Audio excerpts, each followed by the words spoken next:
जितने लोग आज आए हैं और जितने लोग अगर नहीं आए होंगे सभी को बता दीजिएगा कल से क्लासेस 7:30 बजे से रहेंगी, ठीक है?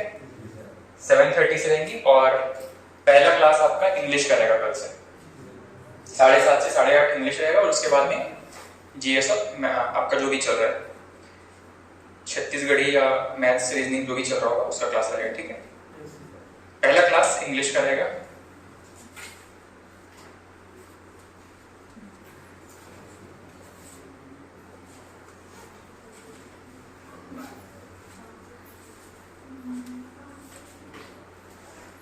कोई समस्या है क्या?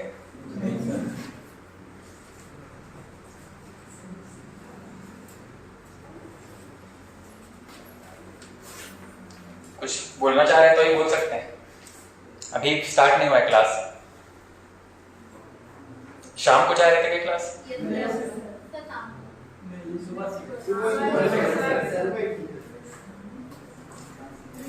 एक बार में आए और तीनों निपटा के गए, ऐसा? आप लोग शाम को चाह रहे हैं पर दिक्कत आपको ही होने वाली है, मतलब डिस्टेंस आपको 2-2 बार कवर करना पड़ेगा। पास में नहीं है आप लोग का हॉस्टल, सारा कुछ वॉकिंग डिस्टेंस तो नहीं है, काफी लंबा, लगभग 1.5 किलोमीटर के आसपास पड़ता है आप लोगों को, उससे ज्यादा पड़ता है शायद। तो आप लोग जैसा चाहेंगे हो जाएगा, पर लड़कों को दिक्कत नहीं है तो बाद से सो उठ के आ जाएंगे, फिर तो दोपहर में सो के फिर से आ जाएंगे। अच्छा, मॉर्निंग में 8 से लेकर के फिर उधर 12 बजे तक चल जाएगा बजे 7:30, ठीक है?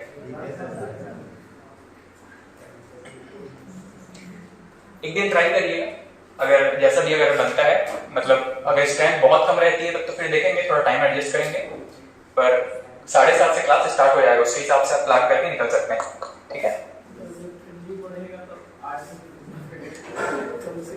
तब तो फिर शायद लोग 8 बजे नहीं पहुंचेंगे, अभी 8 बजे है तो क्लास की स्ट्रेंथ अभी यही रहती है।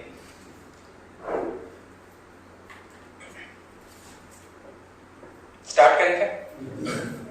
लोग आते रहे वैसे 8:30 बजे तक। चलिए, लास्ट क्लास में हम बात कर रहे थे किसके बारे में? बेरोजगारी के बारे में, और इसके कुछ क्वेश्चंस हैं, बहुत सिंपल क्वेश्चंस हैं, प्रीवियस ईयर्स जो पूछे गए पीएससी व्यापम में। एक क्वेश्चन पूछा है, प्रच्छन्न बेरोजगारी, इसका सामान्य मतलब क्या होता है? ऑप्शंस हैं, लोग बड़ी संख्या में बेरोजगार रहते हैं, सेकंड ऑप्शन है वैकल्पिक रोजगार उपलब्ध नहीं रहता है, तीसरा है श्रमिकों की उत्पादकता शून्य होती है, और चौथा ऑप्शन है श्रमिकों की उत्पादकता कम रहती है। अच्छा, आपको जो कॉन्सेप्ट पता है वो बता दीजिए, प्रच्छन्न बेरोजगारी या छिपी बेरोजगारी के बारे में। बेरोजगारी के अंतर्गत आवश्यकता से अधिक किए जाने पर उत्पादन में कोई भी नकारात्मक परिवर्तन नहीं होता है, ठीक है? मतलब यहाँ पे 2 ऑप्शन हैं जिसपे आपको तुक्का मारने की जरूरत पड़ सकती है प्रच्छन्न बेरोजगारी में।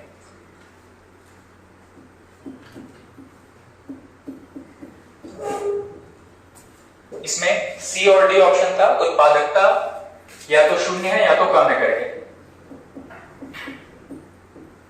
इनकी उत्पादकता या तो शून्य है और या तो इसकी उत्पादकता कम है। तो उत्पादकता कम होने की चर्चा तो हमने कहीं भी नहीं की, ठीक है? प्रच्छन्न बेरोजगारी का मतलब क्या है? मान लीजिए अगर इनकी उत्पादकता कम रहती, मतलब श्रमिकों की उत्पादकता कम रहती, तो उनको रोजगार से हटाए जाने पर टोटल प्रोडक्शन में कुछ ना कुछ तो इम्पैक्ट पड़ता। भले ही इनका योगदान कम है लेकिन कुछ तो योगदान है।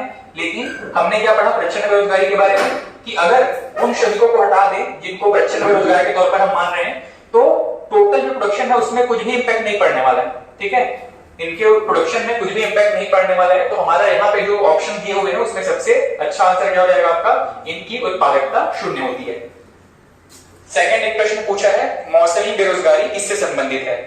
सार्वजनिक क्षेत्र, निजी क्षेत्र, कृषि क्षेत्र या फिर इनमें से कोई नहीं? कृषि क्षेत्र से।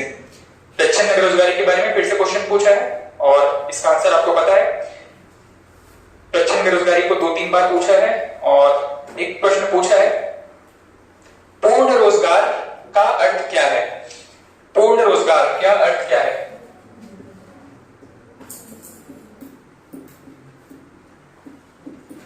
पूर्ण रोजगार ऑप्शंस हैं, चक्रीय बेरोजगारी 0 शून्य होती है, घर्षणात्मक बेरोजगारी शून्य होती है, मौसमी बेरोजगारी शून्य होती है, या छिपी हुई बेरोजगारी शून्य होती है? सारे के सारे शून्य होने की बात की गई है। कौन कौन सा है? चक्रीय, घर्षणात्मक, मौसमी या छिपी हुई बेरोजगारी। छिपी हुई बेरोजगारी तो ये था प्रच्छन्न बेरोजगारी, छिपी हुई बेरोजगारी इसी को कहते हैं। इनमें से कौन सी बेरोजगारी शून्य होती है जिसको कि पूर्ण रोजगार की अवस्था कहा जाता है? चक्रीय, घर्षणात्मक, मौसमी या छिपी हुई बेरोजगारी? आपका आंसर लगा रहे हैं आप छिपी हुई बेरोजगारी। और कोई दूसरे ऑप्शन के साथ? चक्रीय है, मौसमी है, घर्षणात्मक है, छिपी हुई? चलिए, जहां पे आपने लिखा था चक्रीय बेरोजगारी, वहीं पर इस चीज को ऐड कर लीजिएगा। चक्रीय बेरोजगारी सबसे लास्ट वाला लिखे थे, इसी में ही एक पॉइंट ऐड कर लीजिएगा।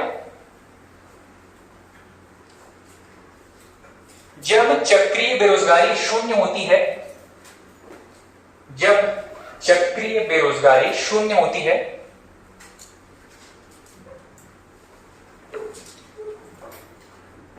ऐसी अवस्था को पूर्ण रोजगार कहते हैं।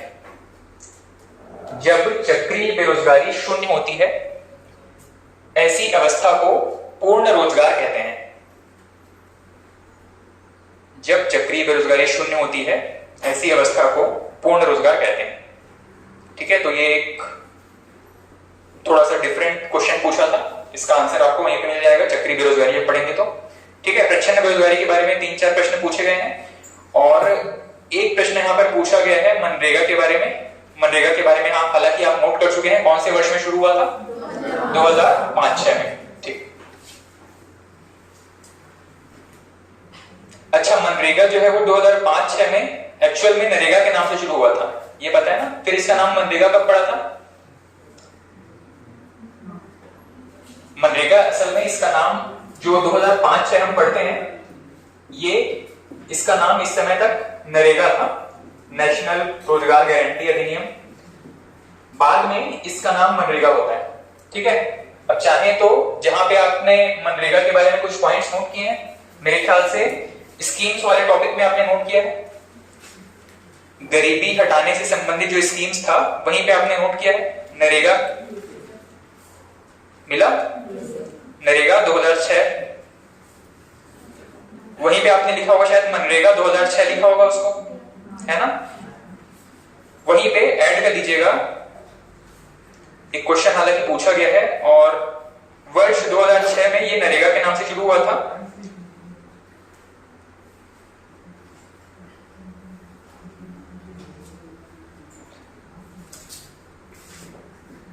अक्टूबर 2009 में इसका नाम मनरेगा किया गया, मतलब 2 अक्टूबर के समय में इसका नाम, इसके नाम में महात्मा गांधी और ऐड कर दिया गया था, अब इसका नाम मनरेगा हो गया था। तो वहीं पे ब्रैकेट में नोट कर लीजिएगा वर्ष 2009 मनरेगा, और जहां पे मनरेगा लिखे हैं उसमें म को काट दीजिएगा। ठीक है, समझ पाए क्या कहा मैंने? मनरेगा करके आपने स्कीम नोट किया होगा, इस मनरेगा में से आप म को यहां से हटा दीजिएगा और इसी के आगे लिख लीजिएगा मनरेगा 2009। गरीबी वाले टॉपिक में खोजिएगा जहां पे हमने बहुत सारे स्कीम्स नोट किए हैं, वहीं पे आपने 2nd 3rd नंबर पे या 4th नंबर पे वहां पे नोट किया होगा मनरेगा के बारे में, और मनरेगा में से म हटा दीजिएगा। जब ये लागू हुआ था उस समय नरेगा के नाम से लागू हुआ था, नेशनल रोजगार गारंटी अधिनियम के नाम से, और बाद में 2009 में इसका नाम मनरेगा किया गया। ठीक, अक्टूबर 2009 में इसको मनरेगा किया गया था। यही प्रश्न पूछा गया है, राष्ट्रीय रोजगार गारंटी अधिनियम का नाम मनरेगा कब किया गया था? वर्ष 2009 में।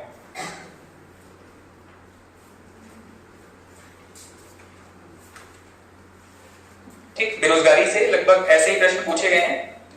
जनरली इसके जो टाइप्स हैं उसी में से प्रश्न मिलेंगे आपको। चलिए नेक्स्ट हेडिंग डाल दीजिएगा, नेक्स्ट टॉपिक या नेक्स्ट चैप्टर कह सकते हैं, राष्ट्रीय आय।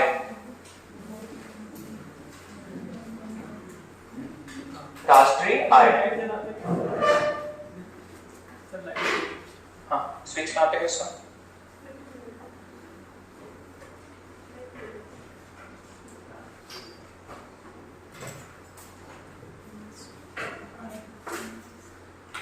राष्ट्रीय आय या नेशनल इनकम।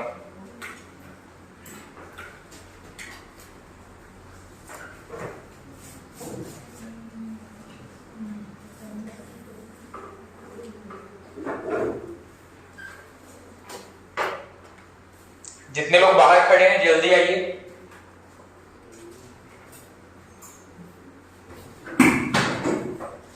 इतना भी जल्दी नहीं आना है।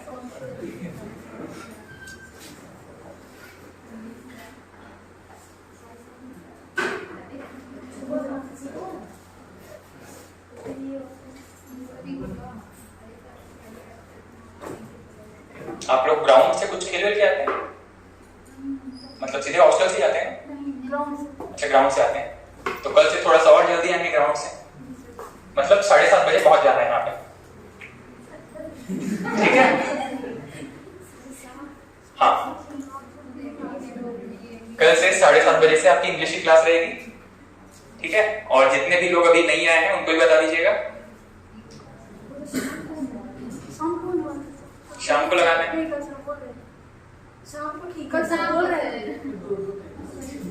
सर बोल रहे थे, कौन बोल रहे थे? शाम को क्लास नहीं करते? चलो ठीक है, आज जो इंग्लिश वाली मैम है उनसे शायद और उनका टाइम किस हिसाब से जमता है उसके हिसाब से कल एक दिन ट्राई कीजिएगा, कल 7:30 बजे आने का, और या फिर कम से कम आज शाम में ग्रुप एक बार जरूर चेक कीजिएगा, ठीक है? अगर कुछ अपडेट रहेगा, मान लीजिए शाम को ही लगना रहेगा, वो भी आपको आज ग्रुप में बता दिया जाएगा, ठीक? लेकिन पॉसिबिलिटी है कि कल मॉर्निंग में 7:30 बजे आपको आना है एक दिन, और उसके बाद आप लोग के हिसाब से टाइम एडजस्ट कर सकते हैं, ठीक?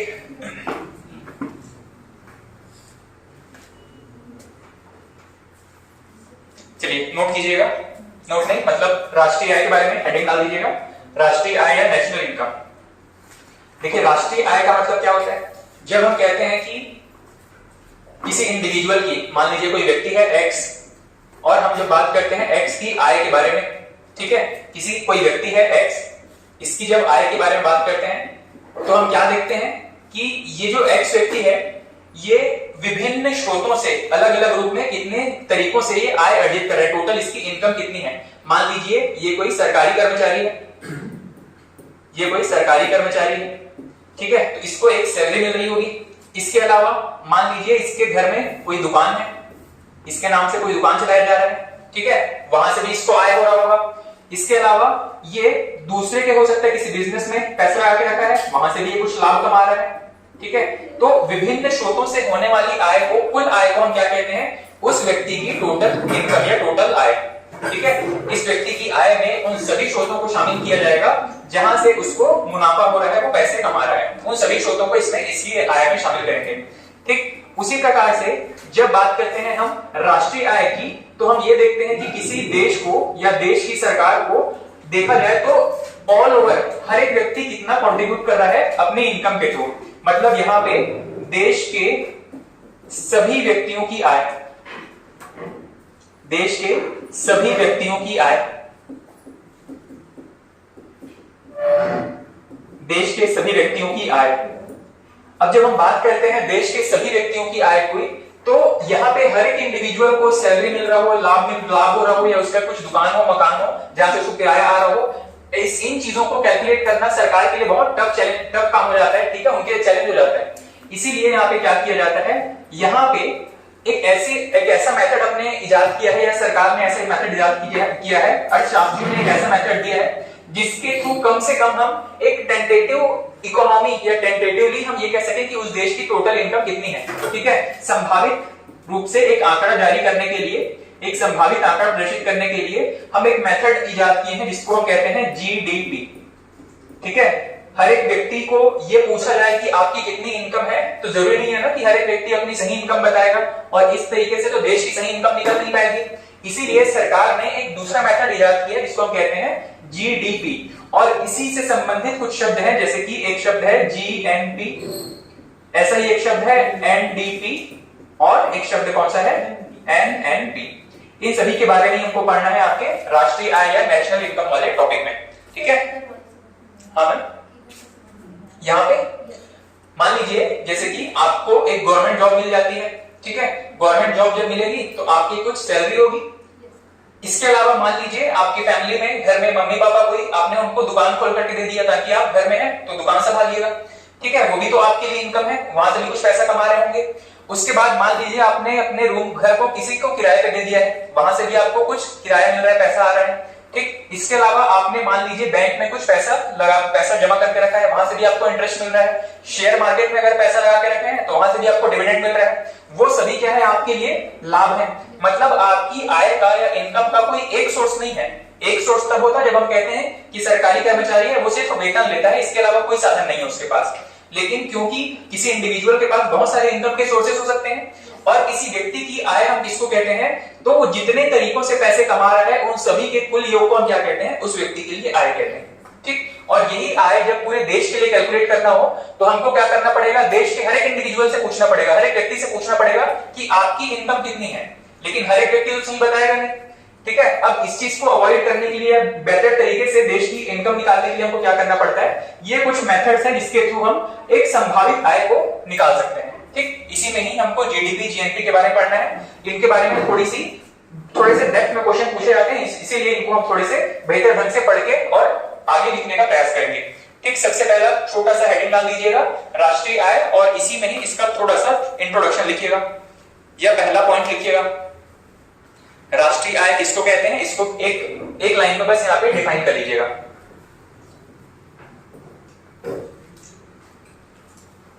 सबसे पहले एक पॉइंट लिखिएगा, राष्ट्रीय आय का अर्थ है, राष्ट्रीय आय का अर्थ है किसी अर्थव्यवस्था में, राष्ट्रीय आय का अर्थ है किसी अर्थव्यवस्था में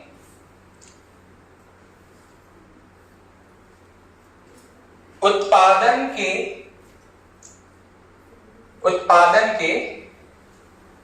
सभी स्रोतों का, उत्पादन के सभी स्रोतों का, स्रोत,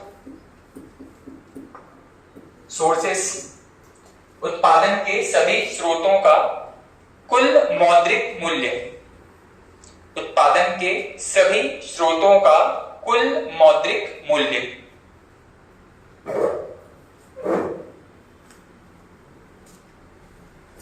नेक्स्ट पॉइंट लिखिएगा, भारत में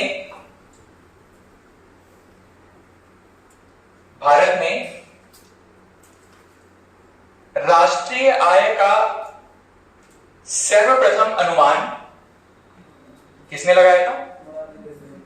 वेरी गुड। और कोई?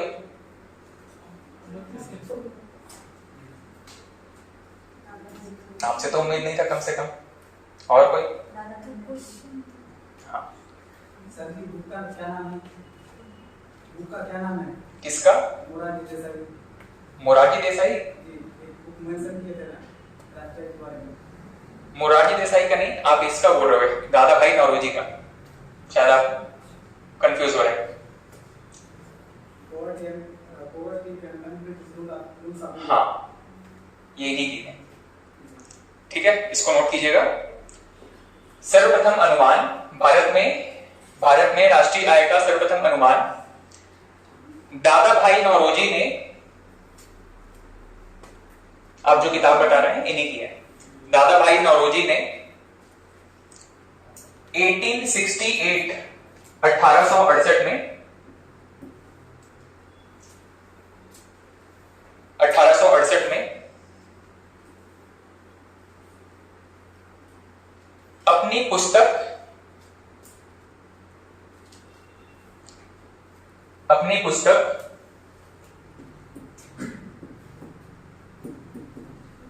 Poverty and un-British rule in India,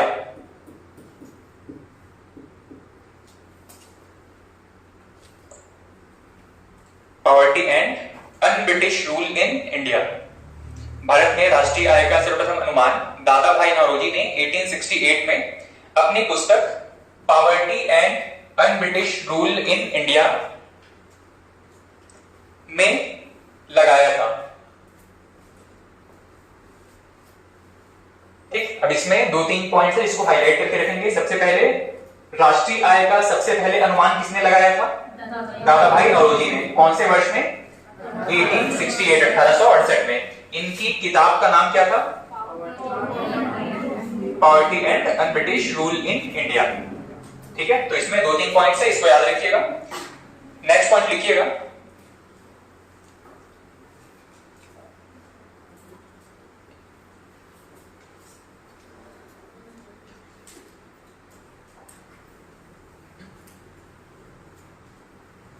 इस वर्ष, या इसमें लिखिएगा इन्होंने, दादा भाई नौरोजी के बारे में है, इन्होंने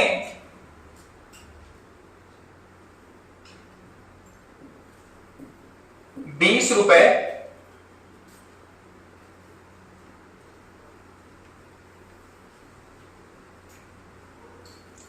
प्रति व्यक्ति,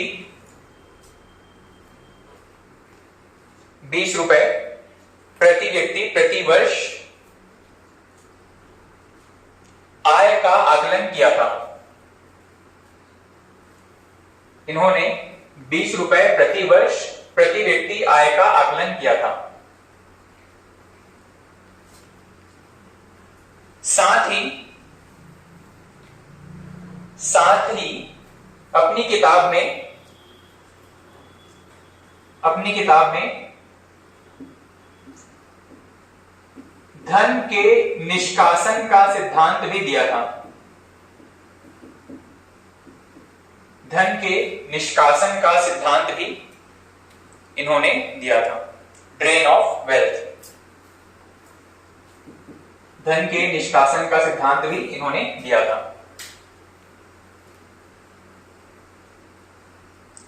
ठीक, तो दादा भाई नौरोजी के बारे में ये कुछ 4-5 पॉइंट इंपॉर्टेंट हैं। इन्होंने इस वर्ष में अपना सिद्धांत प्रस्तुत किया था, अपनी किताब प्रस्तुत की थी 1868 में। कौन सी किताब थी? Poverty and un British rule in India. व्यक्ति का नाम क्या है? दादा भाई नौरोजी। इन्होंने जो राष्ट्रीय आय प्रति व्यक्ति आय उस समय बताया था, कितना रुपए था? ₹20। उसके अलावा इन्होंने एक सिद्धांत भी अपनी किताब में प्रस्तुत किया था, धन के निष्कासन का सिद्धांत, ड्रेन ऑफ वेल्थ थ्योरी। ये ड्रेन ऑफ वेल्थ थ्योरी था, इसमें क्या बताया गया था?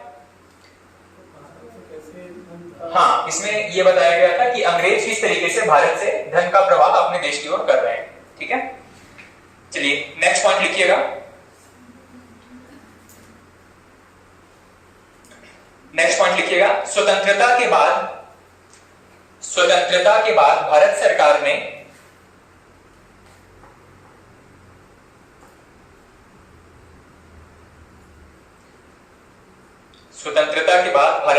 ने राष्ट्रीय आय के अनुमान के लिए राष्ट्रीय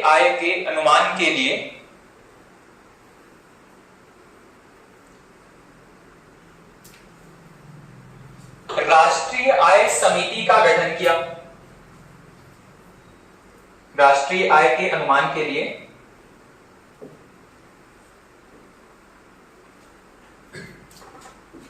राष्ट्रीय आय समिति का गठन किया।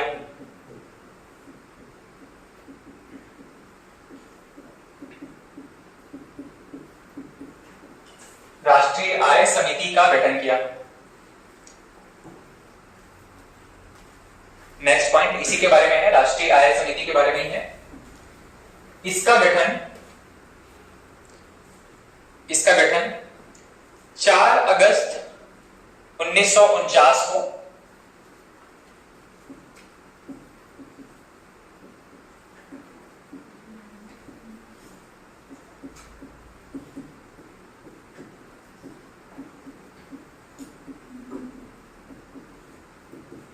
इसका गठन 4 अगस्त 1949 को पीसी महालनोबिस की अध्यक्षता में, पीसी महालनोबिस, प्रकाश चंद्र महालनोबिस, इनका पूरा नाम है प्रकाश चंद्र महालनोबिस, पीसी महालनोबिस की अध्यक्षता में किया था।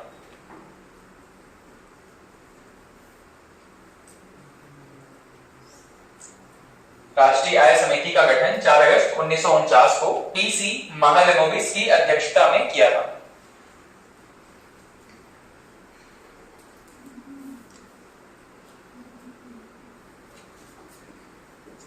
नेक्स्ट पॉइंट, 29 जून को 29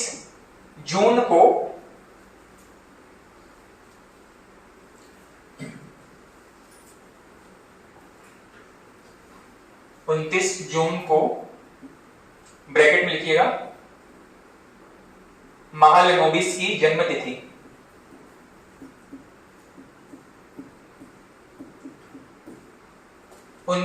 जून को ब्रैकेट में लिखिएगा महालनोबिस की जन्मतिथि। राष्ट्रीय सांख्यिकी दिवस के रूप में मनाया जाता है।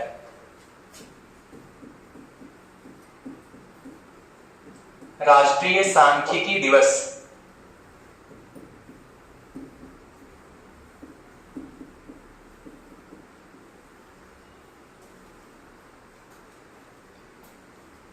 जून को राष्ट्रीय सांख्यिकी दिवस के रूप में मनाया जाता है। ठीक, ये छोटा सा इंट्रोडक्शन था आपका नेशनल इनकम के बारे में। नेक्स्ट हेडिंग डालिएगा राष्ट्रीय आय मापन के तरीके।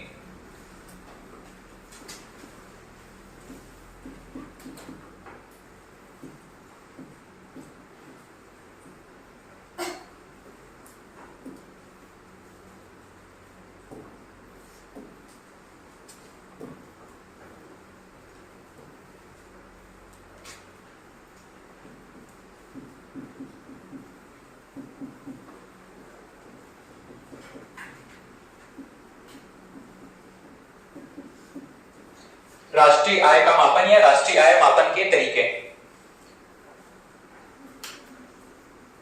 इसमें सबसे पहले लिखिएगा जीडीपी, सेकंड है जीएनपी, एनडीपी और चौथा है एनएनपी।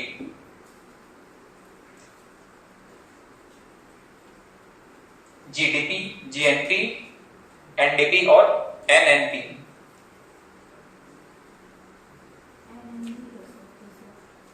हाँ, एनएनपी सारा का सारा पी है। जीडीपी, जीएनपी, एनडीपी और एनएनपी। जीडीपी का फुल फॉर्म क्या है? Gross domestic product. जीएनपी का ग्रॉस नेशनल प्रोडक्ट। एनडीपी का नेट डोमेस्टिक प्रोडक्ट और एनएनपी का नेट नेशनल प्रोडक्ट। ठीक,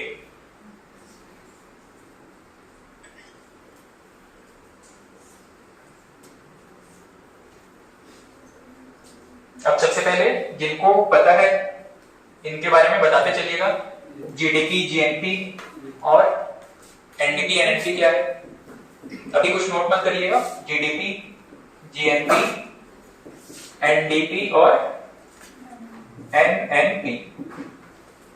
चलिए, आपको जितना पता है वो बताते चलिएगा। सर, जीडीपी में किसी एक वित्तीय वर्ष के अंतर्गत किसी देश की सीमा में उत्पादित वस्तु का अंतिम मौद्रिक मूल्य बताएं। ठीक है, किसी एक वित्तीय वर्ष में उस देश की भौगोलिक सीमा के अंदर उत्पादित वस्तु सेवाओं का अंतिम मौद्रिक मूल्य। विदेशी, हाँ, चाहे वो विदेशी व्यक्ति के द्वारा ही क्यों ना किया गया हो, क्या बताया गया है? उस देश की भौगोलिक सीमा, इसके अंदर कोई भी व्यक्ति रह रहा हो। ठीक है, तो एक वित्तीय वर्ष में उस देश की भौगोलिक सीमा के अंदर उत्पादित कितनी जो भी वस्तुएं सेवाएं हैं उनका अंतिम मौद्रिक मूल्य क्या कहलाता है? आपका जीडीपी कहलाता है। फिर बात करते हैं जीएनपी। यहाँ पे एक शब्द है नेशनल, ग्रॉस नेशनल प्रोडक्ट। ठीक है, इसके बारे में आप इसको ऐसे डिफाइन करेंगे। यहाँ पे क्या बताया गया है? एक वित्तीय वर्ष में विदेशी बोरेंस और विदेशी यहाँ पे इंडिया और विदेश का दोनों का विदेशों में आर्थिक व्यक्तियों द्वारा देश विदेश दोनों को शामिल करेंगे। नेशनल देश में रहेंगे आप, हमारे देश में काम भारतीयों का शामिल करेंगे कि नहीं करेंगे? भारतीय व्यक्ति चाहे देश में विश्व में कहीं भी रहे, भारतीयों का शामिल रहेगा, और भारत के अंदर कोई भी विदेशी अगर रह रहा है उसको शामिल नहीं करेंगे। ठीक है, सारा का सारा कॉन्सेप्ट यही है। इसमें सिर्फ क्या चीज ध्यान रखना है, भारतीयों के द्वारा जो भी कंट्रीब्यूशन किया होगा जीडीपी में उसको शामिल करेंगे, और विदेशी अगर भारत में काम करके पैसा कमा रहे हैं उनको यहाँ पे एक्सपोर्ट कर देंगे, बाहर कर देंगे। ठीक, तीसरा है आपका एनडीपी। यहाँ पे ये दो चीज तो ठीक है, इसी के जैसा डोमेस्टिक प्रोडक्ट, मतलब यहाँ पे भौगोलिक सीमा की बात हो रही है, पर यहाँ पर एक शब्द छुपा है आपका नेट, और ग्रॉस और नेट का डिफरेंस ही समझना पड़ेगा आपको। एक शब्द है यहाँ पर ग्रॉस इन दोनों में, और इन दोनों में एक शब्द है, पहला शब्द है क्या है, नेट। तो ग्रॉस का मतलब क्या है और नेट का मतलब क्या है? सर ग्रॉस का मतलब कुल है, नेट मतलब जैसे कि कुछ उधार लेके उनको एक्सपोर्ट कर दिया जाता है तो नेट हो जाता है, नेट हो जाता है। ठीक है, ग्रॉस और नेट का मतलब आप इस तरीके से समझिएगा। मान लीजिए आपने कोई एक बाइक खरीदा या स्कूटी खरीदा, ठीक है, उसकी जो वैल्यू है, उसकी जो प्रेजेंट वैल्यू है, उसको हम किस तरीके से दर्शाएंगे? मान लीजिए ऑन रोड उसकी प्राइस आज के टाइम में मान लीजिए पड़ रही है आपको 90,000। कोई बाइक है या कोई स्कूटी है, इसके जो ऑन रोड प्राइस है जिसमें कि सारे टैक्सेस और आरटीओ वगैरह सारा कुछ इंक्लूड है, ठीक है, इस बाइक का प्राइस हमको पड़ा 90,000। मान लीजिए एक साल बाद भी इसका वैल्यू 90,000 रहेगा क्या? नहीं। अब हमको क्या करना पड़ता है, इसमें डेप्रिसिएशन या मूल्य ह्रास को काउंट करना पड़ता है। मान लीजिए कि जब आप नए वर्ष नए जब क्या बोलते हैं आपका इंश्योरेंस करवाने जाएंगे, तो वहां पे क्या करेगा, 10% डेप्रिसिएशन निकाल देगा। ठीक है, मतलब आपने गाड़ी खरीद करके अपने घर में खड़ा कर दिया हो, भले शीशे के बॉक्स में सजा करके खड़ा कर दिया हो, लेकिन अगले साल जब आप वापस उसका इंश्योरेंस करवाने जाएंगे तो जो इंश्योरेंस कंपनी है वो ऑटोमेटिकली उसको 10% इस आपके रेट में डेप्रिसिएशन काउंट कर देगी, और इसका वैल्यू कितना रह जाएगा? मान लीजिए उस समय 90,000 थी, अब ये क्या रह जाएगा, 81,000। खड़ी गाड़ी को भी ये क्या करेंगे, उसके मूल्य में कमी कर देंगे। क्यों? क्योंकि वो गाड़ी एक बार उनके शोरूम से निकल चुकी है और आप उसका क्या यूज कर रहे हैं, इससे उनको कोई मतलब नहीं है। ठीक है, एक कोई भी मशीनी चीज है या किसी भी चीज का, विश्व में किसी भी चीज का, संसार में किसी भी चीज का एक समय के साथ डिग्रेडेशन ऑटोमेटिकली होते रहता है, और इसी डिग्रेडेशन को हम क्या कहते हैं, मूल्य ह्रास कहते हैं। जब हम ग्रॉस कैलकुलेट करते हैं किसी भी चीज के वैल्यू में, जब हम ग्रॉस कैलकुलेट करते हैं तो हम उसके ओवरऑल प्राइस को कैलकुलेट करते हैं, लेकिन जब हम यहाँ पे किसी चीज की नेट वैल्यू कैलकुलेट करते हैं तब हम क्या करते हैं, किसी भी चीज के मूल्य ह्रास को घटा देते हैं। ठीक, दूसरा एक एग्जांपल लीजिएगा। मान लीजिए हमारे यहां अगर किसी के यहां फादर गवर्नमेंट एम्प्लॉय है, तो उनको मंथ एंड में या मंथ के स्टार्टिंग में अगर सैलरी आ रही है, किसी भी एम्प्लॉय को अगर सैलरी आ रही है 50,000, कंपनी ने उनको ऑफर किया था 50,000 की टोटल सैलरी, लेकिन जब उनके हाथ में सैलरी आती है तब क्या होता है, बहुत सारे उनमें से एक्सपेंसेस काट लिए जाते हैं। जैसे हो सकता है कि उनके लिए पीएफ कट रहा हो, प्रोविडेंट फंड कट रहा हो, या फिर उनके लिए जो फैमिली इंश्योरेंस किया गया हो उसका पैसा कंपनी काट रही हो, ठीक है, या अदर किसी तरीके का एक्सपेंस जो है वो कंपनी उनकी सैलरी में से काट रही हो। ऐसा जब करती है कंपनी तो इसी 50,000 की जो टोटल सैलरी ऑफर की गई थी उसी में ही मान लीजिए कि 5,000 रुपए इन्होंने काट लिया।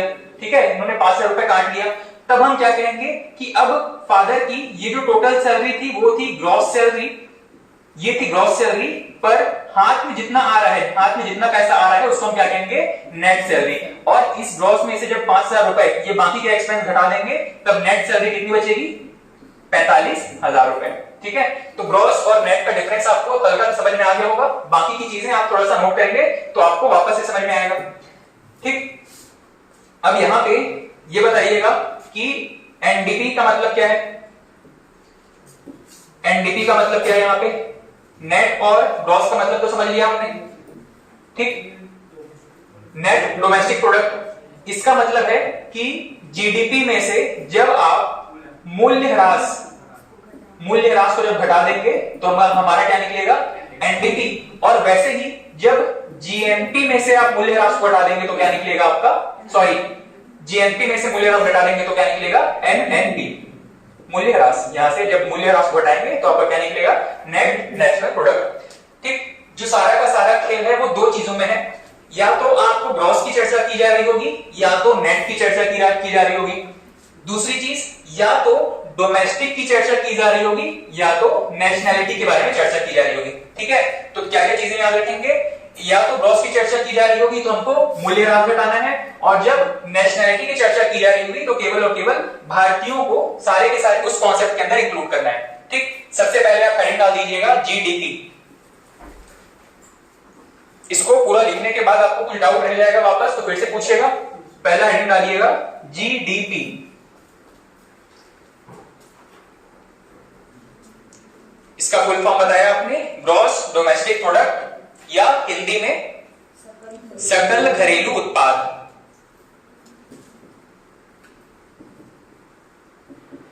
सकल घरेलू उत्पाद।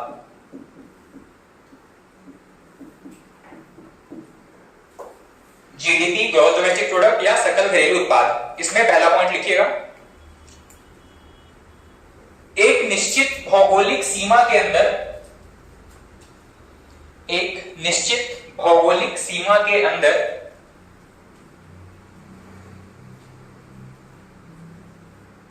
एक वित्तीय वर्ष में, अलग अलग देशों के लिए वित्तीय वर्ष अलग अलग हो सकता है। भारत के लिए कितना है, कब से कब तक को वित्तीय वर्ष मानते हैं? 1 मार्च, 1 अप्रैल से 31 मार्च तक। ठीक, एक निश्चित भौगोलिक सीमा के अंदर एक वित्तीय वर्ष में उत्पादित अंतिम वस्तु एवं सेवाओं का, उत्पादित अंतिम वस्तु एवं सेवाओं का कुल मौद्रिक मूल्य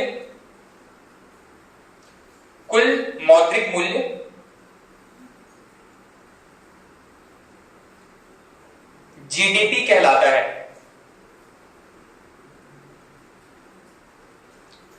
कुल मौद्रिक मूल्य जीडीपी कहलाता है।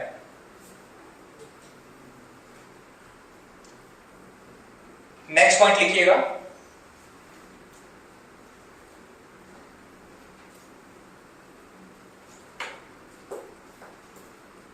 नेक्स्ट पॉइंट लिखिएगा, भौगोलिक सीमा से तात्पर्य,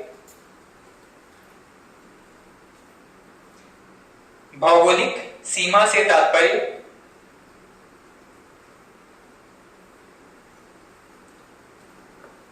ऐसे सभी क्षेत्र, भौगोलिक सीमा से तात्पर्य ऐसे सभी क्षेत्र जहां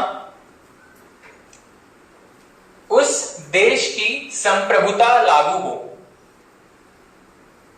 ऐसे सभी क्षेत्र जहां उस देश की संप्रभुता लागू हो। ठीक है, इसका एक्सेप्शन मैंने बताया था आपको कि भारत का मान लीजिए कोई दूतावास है विदेश में, वो भी भारत की भौगोलिक सीमा के अंदर शामिल हो जाएगा।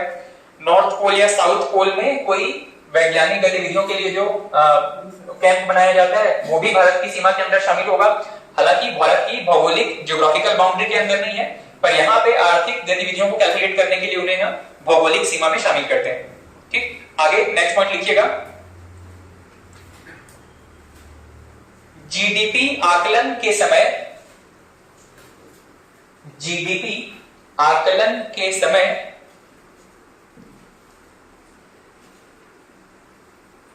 देश में निवास करने वाले विदेशी नागरिकों की आय को शामिल करते हैं। विदेशी नागरिकों की आय को भी शामिल करते हैं। जीडीपी का आकलन करते समय देश में निवासरत या देश में निवास करने वाले विदेशी नागरिकों की आय को भी शामिल करते हैं तथा विदेशों में कार्यरत भारतीय नागरिकों की आय को, विदेशों में कार्यरत भारतीय नागरिकों की आय को शामिल नहीं किया जाता।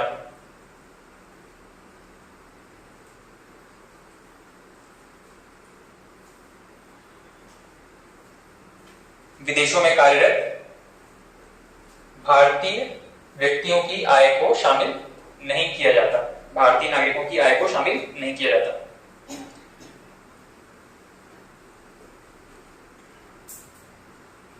ठीक है, इन 4-5 स्टेटमेंट्स में कोई समस्या है तो बताइएगा, और अगर समस्या नहीं है तो नेक्स्ट हेडिंग डालिएगा GNP। सर इसमें एक डाउट। हाँ, इसमें जो फॉरेन से जो मतलब उधारी देते हैं फॉरेन, हाँ, उसको शामिल किया जाता है? नहीं, बोरोइंग्स के लिए मतलब एक आपका अलग अकाउंट चलता है, इसको हम जब बजट प्रिपेयर करते हैं तो उस बजट में शामिल करते हैं इसको। ठीक है, वो नेशनल प्रोडक्ट के अंदर सिर्फ हम किसको शामिल करते हैं, जो उत्पादित वस्तु या सेवाएं हैं उनके मौद्रिक मूल्य को शामिल किया जाता है। ठीक है, हाँ, उसको शामिल नहीं किया जाता है यहाँ पर। ठीक है, नहीं किया जाता है, नहीं, इसमें शामिल नहीं करेंगे। जीडीपी का मतलब है उस देश में टोटल प्रोडक्शन कितनी हो रही है, ठीक है, किसी वस्तु या सेवा का उत्पादन कितना हो रहा है। नेक्स्ट हेडिंग डालिएगा GNP, ग्रॉस नेशनल प्रोडक्ट।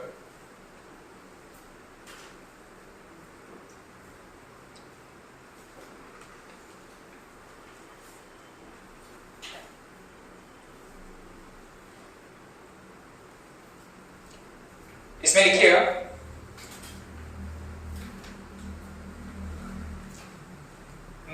देश के नागरिकों द्वारा एक वित्तीय वर्ष में उत्पादित वस्तु एवं सेवाओं का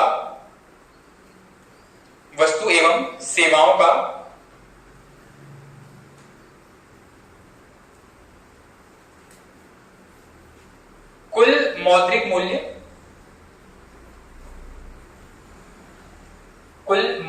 मूल्य GNP कहलाता है।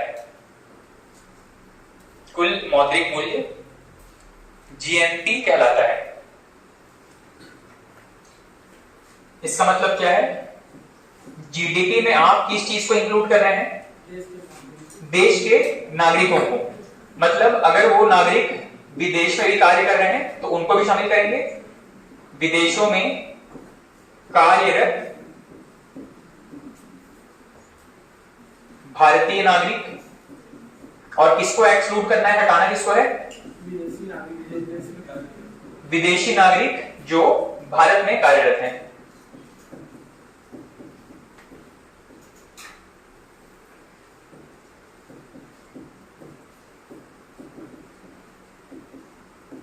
भारत में कार्यरत विदेशी नागरिक।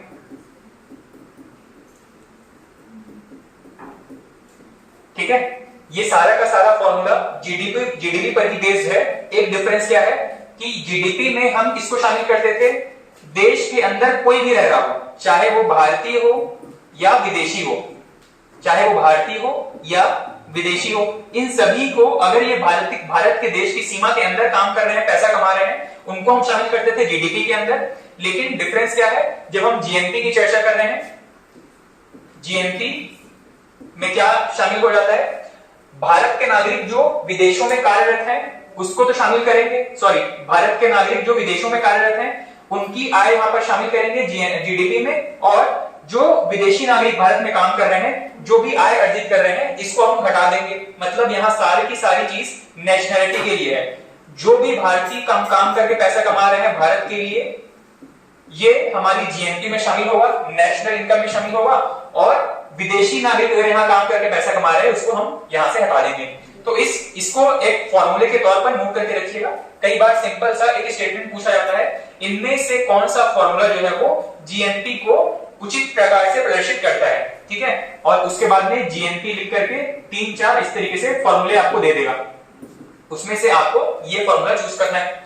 जीएनपी बराबर जीडीपी प्लस विदेशों में कार्यरत भारतीय नागरिक माइनस भारत में कार्यरत विदेशी नागरिक। इनकी जो भी आय होगी, इनको भारतीय नागरिकों की आय को यहां पे इंक्लूड करेंगे और विदेशियों की आय को हटा देंगे।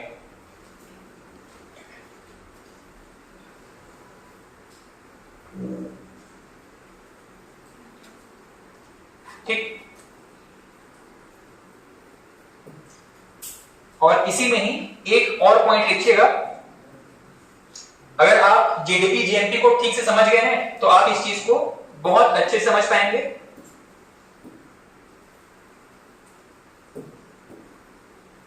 अगर एक ऐसी स्थिति बनती है कि जीडीपी और जीएनपी की वैल्यू बराबर हो जाती है, जीडीपी और जीएनपी की वैल्यू बिल्कुल बराबर हो जाती है, ऐसी स्थिति को हम क्या कहते हैं?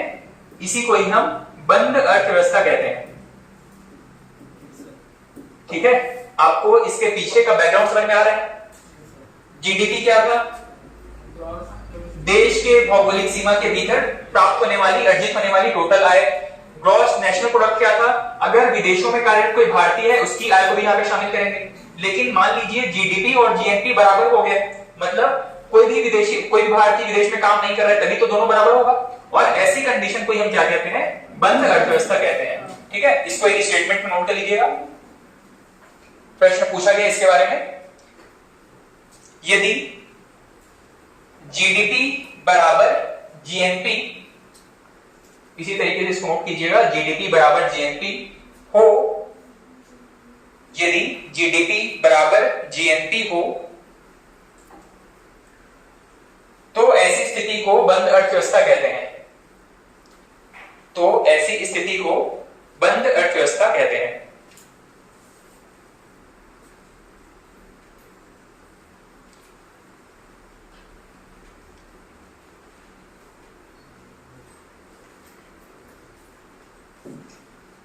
ठीक, जीडीपी हो गया, जीएनपी हो गया।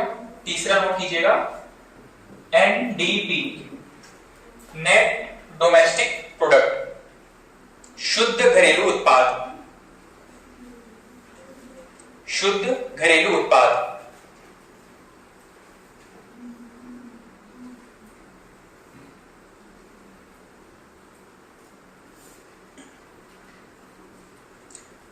इसमें पहला पॉइंट लिखिएगा, जीडीपी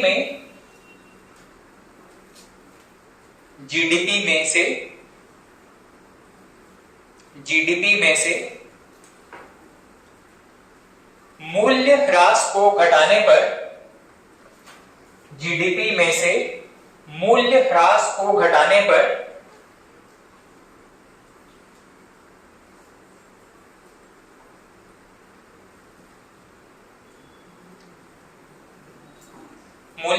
घटाने पर अर्जित आय को ही एनडीपी कहते हैं। जीडीपी में से मूल्य ह्रास को घटाने पर अर्जित आय को ही एनडीपी कहते हैं। अब यहां पे डोमेस्टिक वर्ड छुपा है, ठीक है। नेट का मतलब हो गया शुद्ध, मतलब मूल्य ह्रास घटा दिए। सेकंड कीवर्ड है उसमें डोमेस्टिक। डोमेस्टिक में किसको शामिल करते हैं? देशी को, विदेशी को।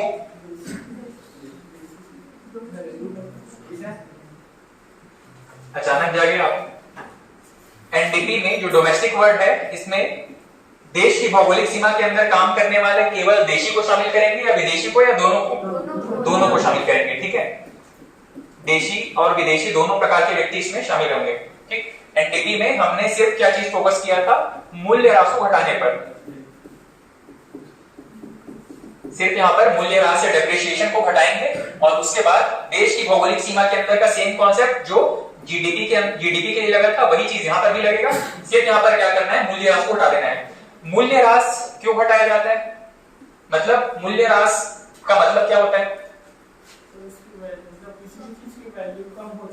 हाँ, लाइफ के साथ, मतलब समय के साथ किसी चीज की लाइफ जो है वो धीरे धीरे कम होती है। मान लीजिए कोई फैक्ट्री है और इसमें इनिशियली इन्वेस्ट करके 10 लाख रुपए में मान लीजिए कुछ मशीन लगाई गई थी। 10 लाख रुपए यहां पर इन्वेस्ट करके मशीन लगाई गई थी, और ये जो मशीन है वो लाइफ टाइम इक्वल एफिशिएंसी से या अपने इनिशियल एफिशिएंसी से तो काम करती नहीं रहेगी। यहाँ पर इनके जो पुर्जे हैं खराब होते रहेंगे, और कुछ समय के बाद ये पूरे के पूरे मशीन को धीरे धीरे करके रिप्लेस करना पड़ेगा, और कुछ समय के बाद मान लीजिए इसकी टोटल लाइफ केवल 10 साल की थी। बनाने वाली कंपनी को पता होता है कि कोई मशीन कितने समय तक चल सकती है।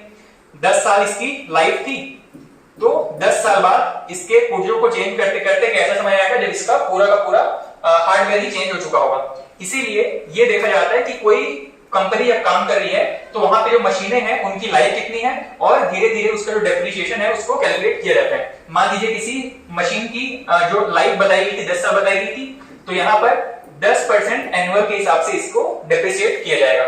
ठीक, हर जगह पे अलग अलग परसेंट के बेस पर डेप्रिशिएट किया जाता है चीजों को। ठीक, हाँ मार्केट वैल्यू के हिसाब से बढ़ रहा है पर उनकी लाइफ तो खत्म होना ही है। डेप्रिसिएशन का मतलब है कि उनकी लाइफ कितनी है। ठीक है, अब ये कहेंगे कि मान लीजिए कि 2015 में एक बाइक का प्राइस 50,000 रुपए था और उसी बाइक का प्राइस 2020 आते आते 80,000 90,000 रुपए हो गया। इसका मतलब तो ये है कि आपने कोई बाइक अगर 2015 में खरीदी थी उसका प्राइस अभी बढ़ रहा है ना, क्योंकि मार्केट प्राइस उसका बढ़ रहा है। मार्केट प्राइस नई चीजों का बढ़ता है, पुरानी चीज को आप बेचने जाइएगा उसके डेप्रिसिएशन कैलकुलेट करेंगे, है ना। हाँ जैसे सेवा है, हाँ कॉस्ट ऑफ प्रोडक्ट वस्तु और सेवा का अंतिम मौलिक मूल्य है। हाँ लेकिन जैसे कि एनडीपी कैलकुलेट करेंगे तो सेवा का मूल्य कैसे घटता है सर? सेवा जैसे कि सेवा का मूल्य कैसे घटता है? उसी चीज का मूल्य घटाएंगे जिस पे डेप्रिसिएशन हो सकता है। जरूरी नहीं है कि हर चीज पे डेप्रिसिएशन हो। सर सेवा में कोई ऐसा उदाहरण? सेवाओं में कोई ऐसा उदाहरण नहीं है जिसका मूल्य घटता हो। जनरली हर डॉक्टर अपनी फीस ले रहा था तो उसका प्राइस बढ़ता ही रहेगा। ठीक है, कोई कंसल्टेंसी कंपनी थी जैसे कि टीसीएस वगैरह हो गया, उसका प्राइस बढ़ता ही रहेगा। कोई सॉफ्टवेयर था उसका प्राइस बढ़ता ही रहेगा। ठीक है, तो ऐसी चीजों, ये जो जनरली कोई फैक्ट्री या ऐसी चीज जो वास्तव में वस्तुओं का प्रोडक्शन करती है उनके लिए ये आपका डेप्रिसिएशन कैलकुलेट करना जरूरी हो जाता है। क्यों? क्योंकि वहां पर कुछ फिजिकल मशीन्स इन्वॉल्व हैं, जहां पर मेंटल लेबर चल रहा है या फिर केवल वो सर्विस प्रोवाइड कर रहे हैं, वहां पे डेप्रिशिएट करने वाली कोई चीज नहीं है। हाँ, ये कह सकते हैं कि अगर वो कंपनी मान लीजिए टीसीएस है और उसने 10 लाख रुपए इन्वेस्ट करके एक कह सकते हैं कि एक कंपनी शुरू, एक स्पेस लिया था जहां पर उन्होंने 100 कंप्यूटर लगाए थे, 100 कंप्यूटर लगाए थे। अब इन कंप्यूटरों का डेप्रिसिएशन वो अपने जीडीपी को फाइल करते समय अपना जो इनकम है वो फाइल करते समय बता सकते हैं कि इन 100 कंप्यूटर्स का जो प्राइस है वो धीरे धीरे कम हो रहा है। ठीक है, क्योंकि उनकी लाइफ कम होती रहेगी। ठीक, तो एनडीपी में आपने क्या क्या नोट किया? मूल्य ह्रास को कैलकुलेट किया जाता है। और सेकंड कुछ और नोट किए क्या इसमें? नेक्स्ट पॉइंट इसमें नोट कीजिएगा, इसमें जीडीपी के ही अनुसार, इसमें जीडीपी के ही अनुसार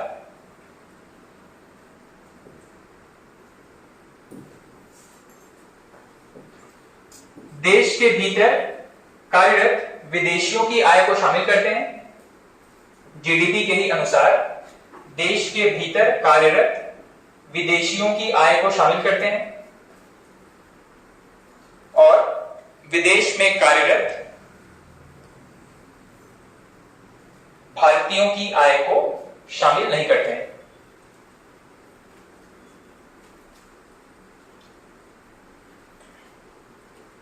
विदेश में कार्यरत भारतीयों की आय को शामिल नहीं करते हैं।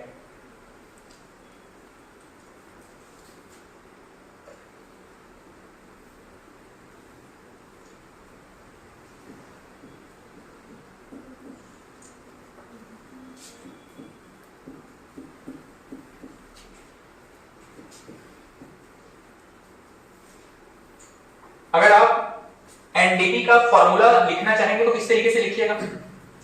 सबसे पहले तो जीडीपी में से मूल्य ह्रास घटाते हैं, ये तो पता ही है आपको। और जीडीपी में हम किसको किसको शामिल करते हैं?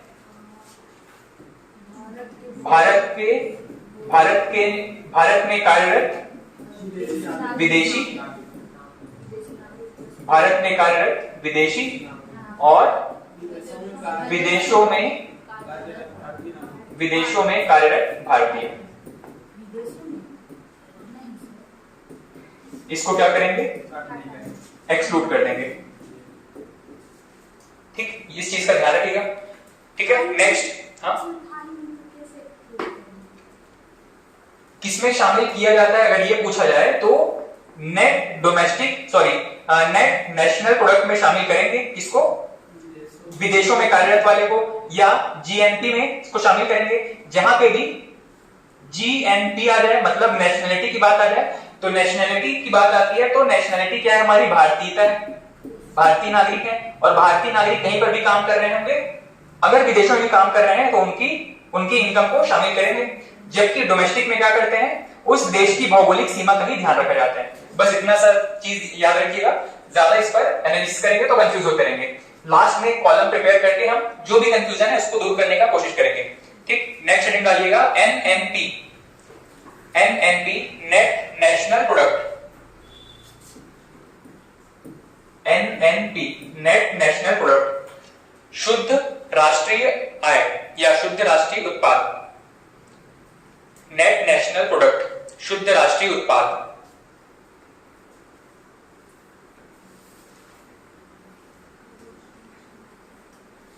इसमें लिखिएगा जीएनपी में से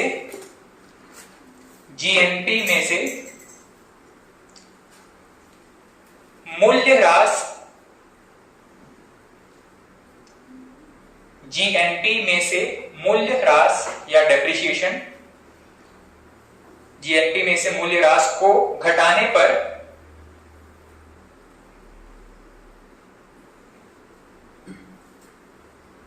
प्राप्त आय को शुद्ध राष्ट्रीय उत्पाद कहते हैं या एनएनपी कहते हैं। जीएनपी में से मूल्यह्रास को घटाने पर प्राप्त आय को एनएनपी कहते हैं।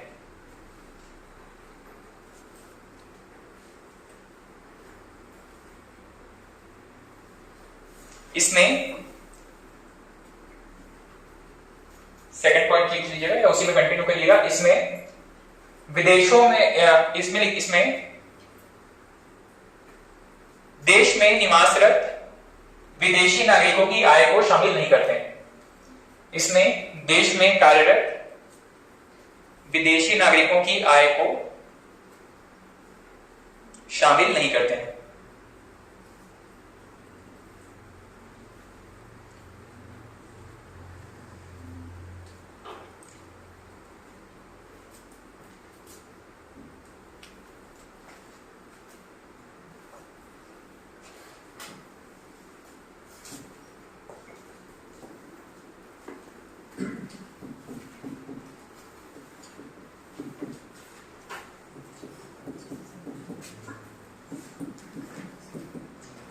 सबसे पहले ये बताइएगा, जीडीपी में भौगोलिक सीमा वैल्यू रखती है या नहीं रखती?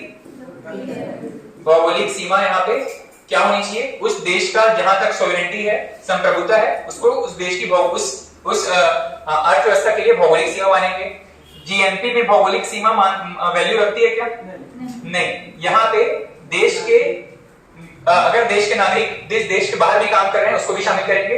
यहाँ पर क्या वैल्यू रखता है? नेशनलिटी। एनडीपी में भौगोलिक सीमा वैल्यू रखता है, डोमेस्टिक है, यहाँ पर भौगोलिक सीमा की बात हो रही है, इसमें नहीं रखेगा, नेशनलिटी की बात हो रही है। यहाँ पर राष्ट्रीयता मायने रखती है क्या? मतलब कोई व्यक्ति भारतीय है तभी कैलकुलेट करेंगे क्या? नहीं, उस देश की भौगोलिक सीमा के अंदर कोई भी व्यक्ति अगर काम कर रहा है उसको शामिल कर लेंगे। यहाँ पर राष्ट्रीयता मायने रखती है क्या?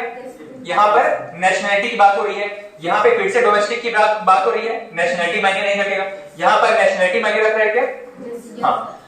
यहाँ पर समय कितना लिया जा रहा है, मतलब एक कौन से समय के भीतर, कौन से टाइम फ्रेम के भीतर इसको कैलकुलेट करेंगे?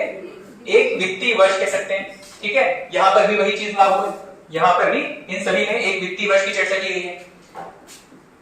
यहाँ पर वस्तु एवं सेवाओं का मूल्य निकाला जा रहा है।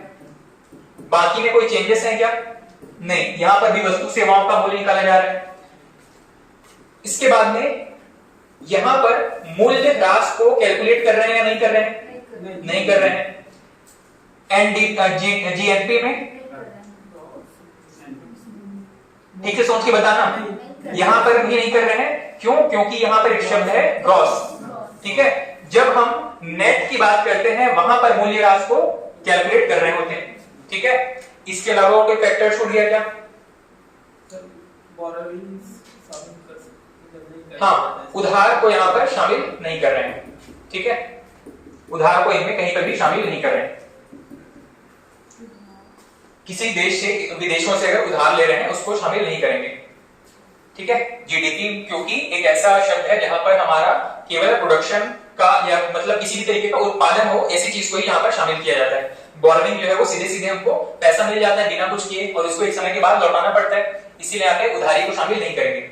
और कोई फैक्टर?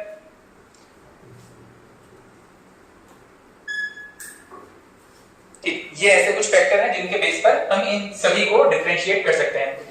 इसको चाहें तो ड्रॉ कर लीजिएगा और अगर याद है तो बहुत अच्छी बात है। इसको अगर पढ़ेंगे तो वापस सबको कोई कंफ्यूजन नहीं रह जाएगा, ठीक है।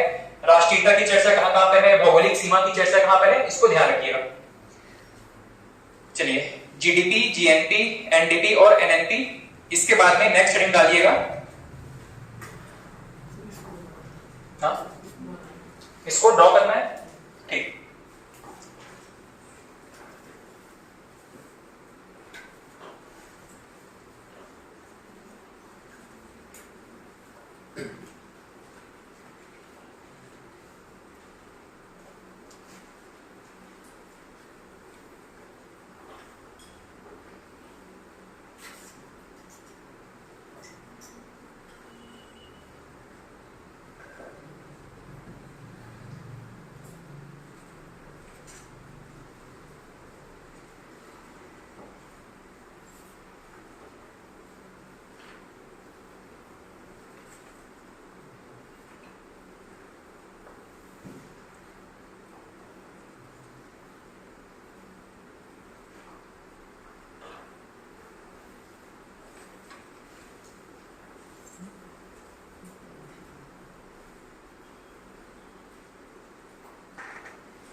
इतना होने के बाद में कुछ शब्द है, अगर आपको पता है तो बताते चलिएगा। आपने एक शब्द सुना होगा,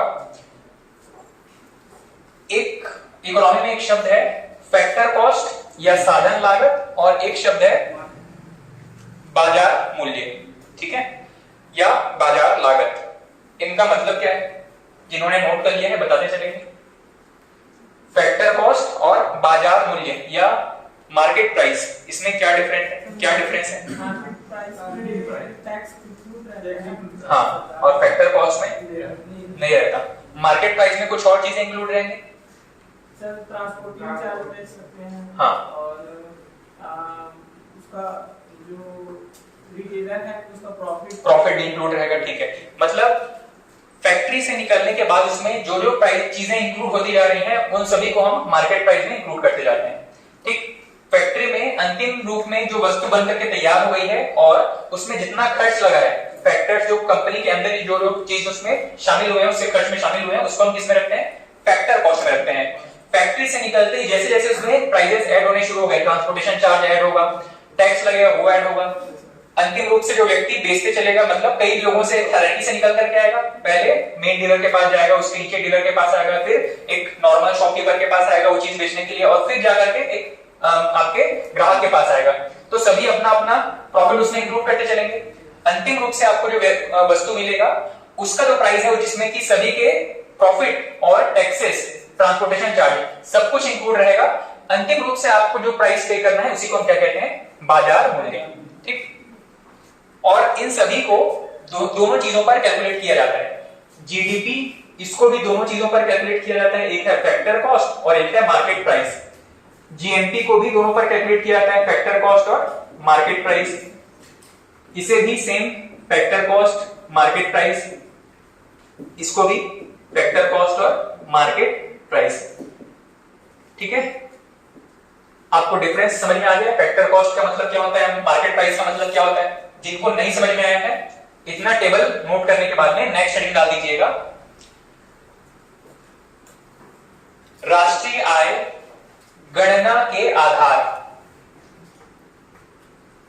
राष्ट्रीय आय गणना के आधार, ठीक। और राष्ट्रीय आय की गणना दो आधार पर की जाती है, एक है फैक्टर कॉस्ट साधन लागत, आधार कौन कौन से हैं? एक है साधन लागत,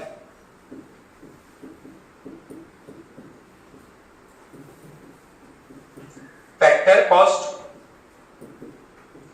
और एक है बाजार लागत, मार्केट प्राइस।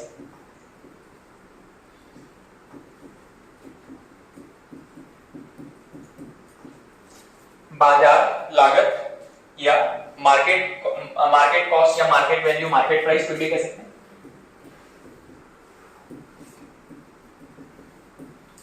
बाजार लागत, ठीक। इसमें सबसे पहले लिखिएगा साधन लागत या फैक्टर कॉस्ट।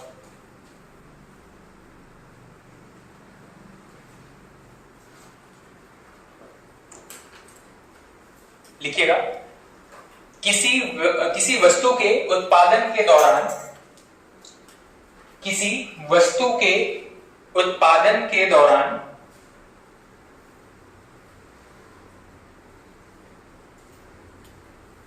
जितनी भी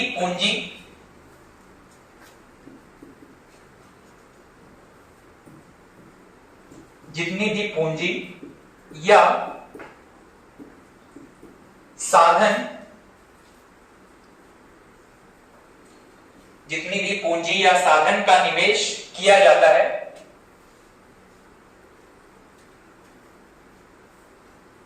किसी वस्तु के उत्पादन के दौरान जितनी भी पूंजी या साधन का निवेश किया जाता है,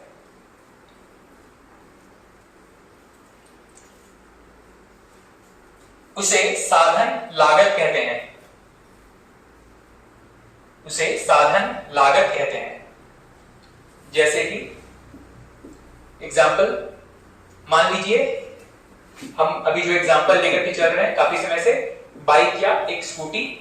बाइक के लिए सबसे पहले तो हमें कोई फैक्ट्री अगर खोलना है तो कैपिटल चाहिए होगा, वहां पर स्पेस खरीदने के लिए, मतलब लैंड खरीदने के लिए, और वहां पर आपके जो भी मशीन है उनको इंस्टॉल करने के लिए, ठीक है।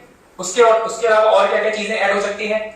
अब वहां पे आप मजदूर रखेंगे, वर्कर रखेंगे, इंजीनियर्स रखेंगे, तो मजदूरों के वेतन, ठीक। इसके अलावा उस पूरी फैक्ट्री का मान लीजिए कंपनी ने इंश्योरेंस करा करके रखा हुआ है कि मान लीजिए कभी कोई दुर्घटना हो जाए, फैक्ट्री में आग लग जाए, तो ऐसी चीज से बचने के लिए वहां पे फैक्ट्री का इंश्योरेंस करवा करके रखा हुआ। ऐसे जितने भी खर्चे हैं जो कि उस वहां पे टोटल प्रोडक्शन हो रहा है, उसके प्रोडक्शन को शुरू करने के लिए जितने भी खर्चे हैं, उन सभी को हम इनिशियल इन्वेस्टमेंट मान करके किसमें शामिल करते हैं? साधन लागत में, ठीक है। तो साधन लागत में क्या क्या चीजें शामिल हो सकती है? कोई व्यक्ति जब पैसा लगा रहा है तो इनिशियल इन्वेस्टमेंट, इनिशियल कैपिटल, साथ ही वहां पे जितने लोग काम कर रहे हैं उसके वेतन, भत्ते, एक्सपेंसेस जो भी है, साथ ही वहां पर कोई भी एक्स्ट्रा खर्च हो रहा है, उस फैक्ट्री के भीतर जो भी एक्स्ट्रा खर्च हो रहा है वो सारा का सारा साधन लागत में शामिल किया जाता है, ठीक। कच्चा माल भी शामिल हो जाएगा। कुछ भी तरीके का खर्च जो कि प्रोडक्शन फैक्ट्री में अंतिम रूप से बाइक के निर्माण होते तक जो भी खर्चा है, ठीक है, फैक्ट्री से बाहर नहीं निकला है, फैक्ट्री में फाइनल प्रोडक्ट बनने तक जो भी खर्चा है वो सभी उसके साधन लागत में कैलकुलेट करेंगे। सेकंड लिखिएगा बाजार लागत या मार्केट वैल्यू, मार्केट प्राइस कुछ भी लिख सकते हैं। बाजार लागत, इसमें लिखिएगा किसी वस्तु या सेवा के मूल्य में, किसी वस्तु या सेवा के मूल्य में लागत मूल्य के साथ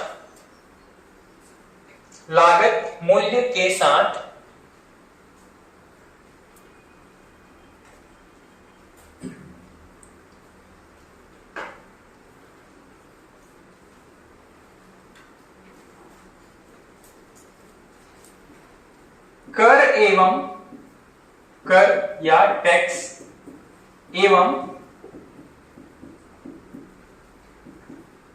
लाभ इत्यादि का मतलब है यहां पर ट्रांसपोर्टेशन या जो भी एक्स्ट्रा खर्च, मार्केट मतलब फैक्ट्री से निकलने के बाद उस सामान को आप तक पहुंचने में जो भी एक्स्ट्रा खर्च इंक्लूड हो रहा है उस सभी को हम इसमें शामिल कर सकते हैं, ठीक है। मुख्य रूप से ये दोनों चीजें शामिल हो ही जाती है हर एक चीज में, टैक्स इंक्लूड हो जाता है और डीलर्स का या जो शॉपकीपर है उसके प्रॉफिट इंक्लूड हो जाते हैं। ठीक, कर एवं लाभ इत्यादि खर्च को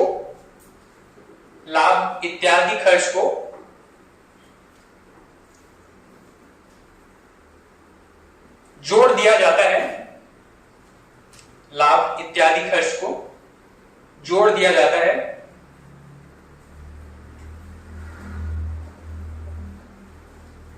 इस प्रकार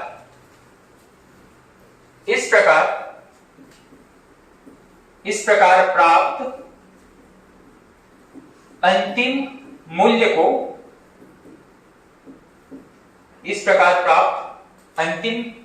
को बाजार लागत कहते हैं।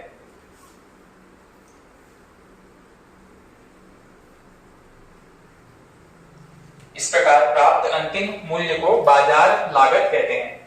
और इसको अगर फॉर्मूले के रूप में दर्शाना हो तो कैसे दर्शाएंगे? Market price is equal to, सबसे पहली चीज फैक्टर कॉस्ट, जो फैक्ट्री में इंक्लूड, मतलब फैक्ट्री में जो भी कॉस्ट इंक्लूड हुआ सामान के प्रोडक्शन में, प्लस टैक्स, प्लस प्रॉफिट या कमीशन, और प्लस अदर कुछ भी एक्सपेंसेस हैं, अदर एक्सपेंसेस, ट्रांसपोर्टेशन हो गया या कोई डीलर हो गया जो एक्स्ट्रा कट ले रहा है वहां पे, तो वो सारा का सारा खर्च इसी मार्केट प्राइस में शामिल हो जाएगा जो आपकी जेब से पे किया जाना है।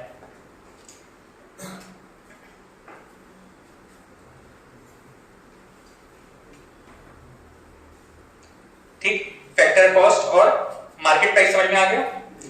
नेक्स्ट हेडिंग डालिएगा राष्ट्रीय आय। राष्ट्रीय आय नापने के बहुत सारे प्रकार हमने देखे थे, इसमें से एक्चुअल में राष्ट्रीय आय किसको कहा जाता है? हाँ, नेशनल इनकम। हाँ, राष्ट्रीय आय, इसमें नोट कीजिएगा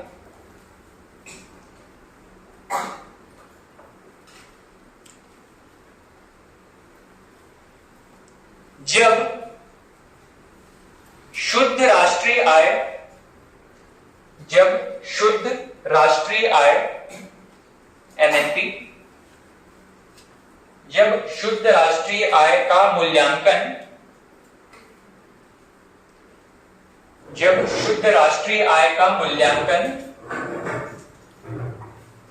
साधन लागत या फैक्टर कॉस्ट, जब शुद्ध राष्ट्रीय आय का मूल्यांकन साधन लागत या फैक्टर कॉस्ट, साधन लागत के आधार पर किया जाता है,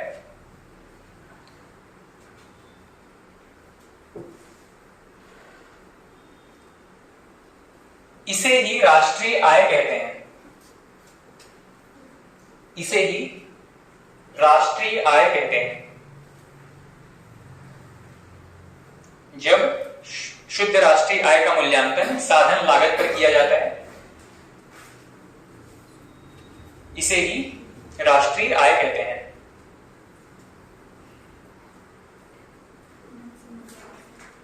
अभी मैंने आपको सबसे पहले मैंने क्या बताया? जीडीपी, जीएनपी, इसी में मैंने आपको क्या बताया था?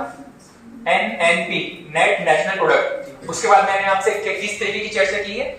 दो प्रकार से इसको कैलकुलेट किया जाता है, एक तो था फैक्टर कॉस्ट पे और एक था मार्केट प्राइस पर।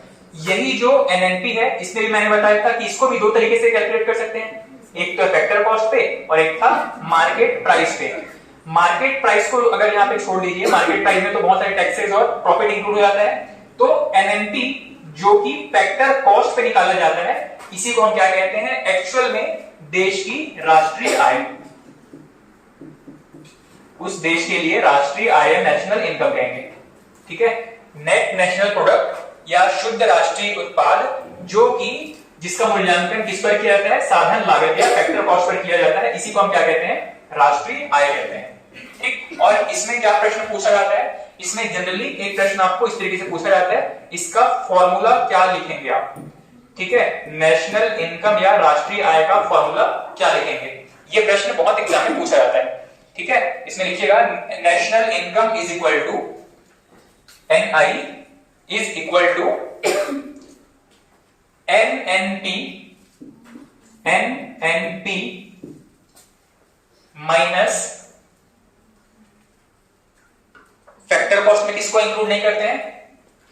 टैक्सेस को, ठीक है। तो यहां पे जितने भी कर हैं इसको हटा देंगे, एनएनपी में कोई भी अगर टैक्स इंक्लूड किया गया था उसको हटा देंगे, और प्लस अगर किसी तरीके की सब्सिडी दी गई है इसको ऐड कर देंगे। कई बार किसी कंपनी को इंसेंटिवाइज करने के लिए, उसको प्रमोट करने के लिए कि आप इस चीज का प्रोडक्शन कीजिए, कई बार किसी कंपनी को सब्सिडी दी जाती है, ठीक है। सब्सिडी जैसे कि हमको गैस सिलेंडर यूज करने के लिए प्रमोट करना चाहती है सरकार। सरकार क्या चाहती है कि हम कार्बन एमिशन करने वाले फ्यूल्स यूज ना करें, ठीक है, गोबर के कंडे, लकड़ी ये सब यूज ना करें, इसीलिए वो क्या करती है, गैस सिलेंडर पर सब्सिडी देती है। उसी तरीके से कोई कंपनी अगर किसी चीज का प्रोडक्शन कर रही है तो कई बार कुछ विशेष चीजों के लिए सरकार की तरफ से उन्हें सब्सिडी भी मिलती है, जैसे कि आपके फर्टिलाइजर्स, यूरिया वगैरह के उत्पादन के लिए सरकार जो है वो खूब सब्सिडी देती है फैक्ट्रीज को या कंपनीज को, ठीक। तो ये सब्सिडी का पैसा जो है वो नेशनल इनकम में हमको इंक्लूड करना पड़ता है। सिर्फ किसको हटाएंगे यहाँ पर? टैक्सेस को, ठीक। तो ये जो फॉर्मूला है बहुत सारे एग्जाम में पूछा जाता है, इसको हाईलाइट करके रखिएगा। National income is equal to NNP minus taxes और प्लस सब्सिडी।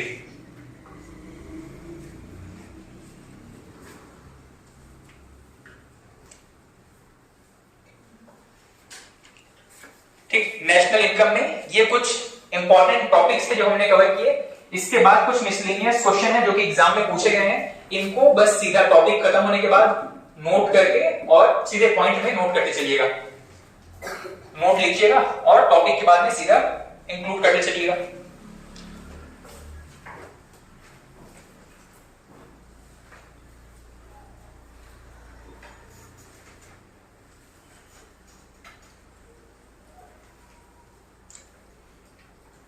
प्रति व्यक्ति आय तो पता ही है आपको क्या होता है, पता है ना प्रति व्यक्ति आय, ठीक।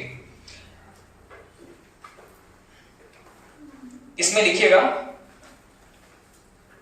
प्रति व्यक्ति आय के आकलन के लिए पर कैपिटा इनकम या पीसीआई लिख सकते हैं शॉर्ट में, पर कैपिटा इनकम या प्रति व्यक्ति आय। प्रति व्यक्ति आय के आकलन के लिए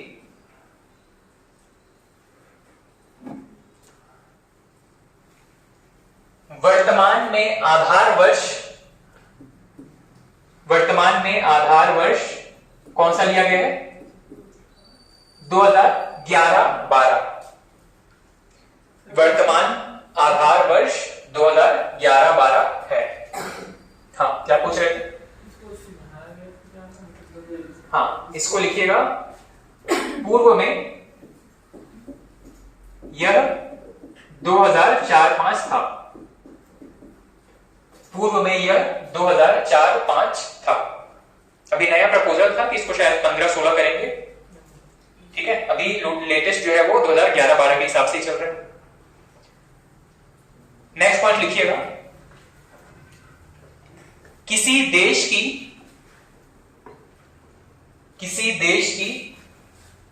आर्थिक वृद्धि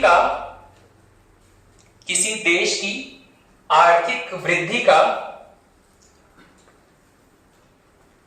सबसे उपयुक्त पैमाना, किसी देश की आर्थिक वृद्धि का सबसे उपयुक्त पैमाना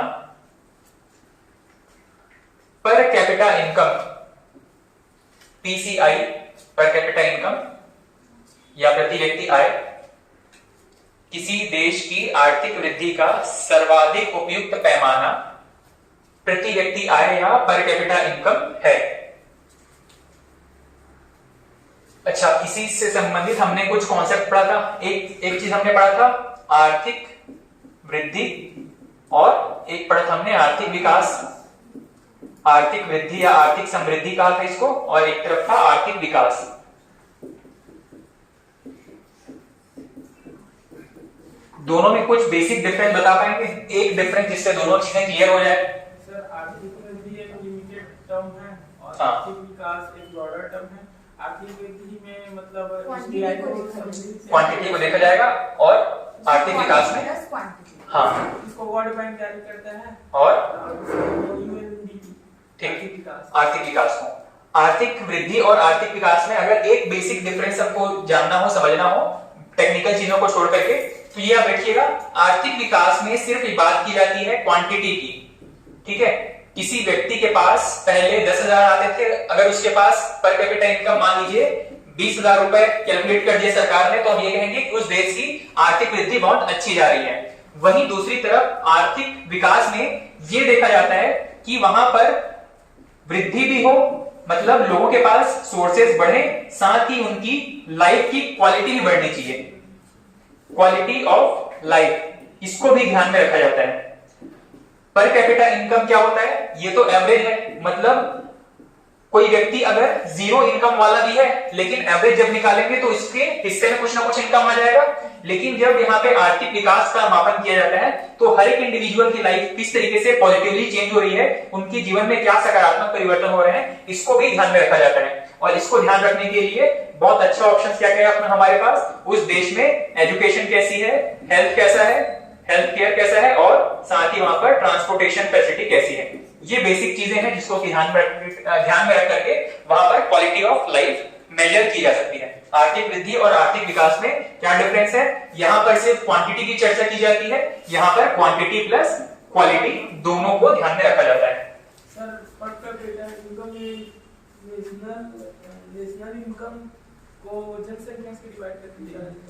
हाँ, पर कैपिटा इनकम जो है वो टोटल उस देश की जितनी आय है, मतलब नेशनल इनकम को क्या करेंगे, उस देश की कुल जनसंख्या से भाग देंगे। सर नेशनल इनकम वाला जो पिछला वाला इनकम वाला है, हाँ वही, ठीक है। चलिए नेक्स्ट पॉइंट इसमें लिखिएगा।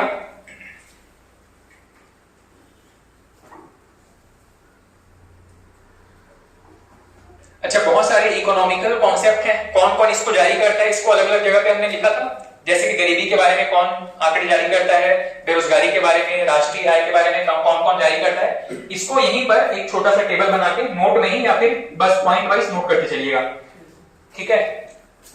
आंकड़े एवं जारीकर्ता संस्था, आंकड़े एवं जारी करने वाली संस्था।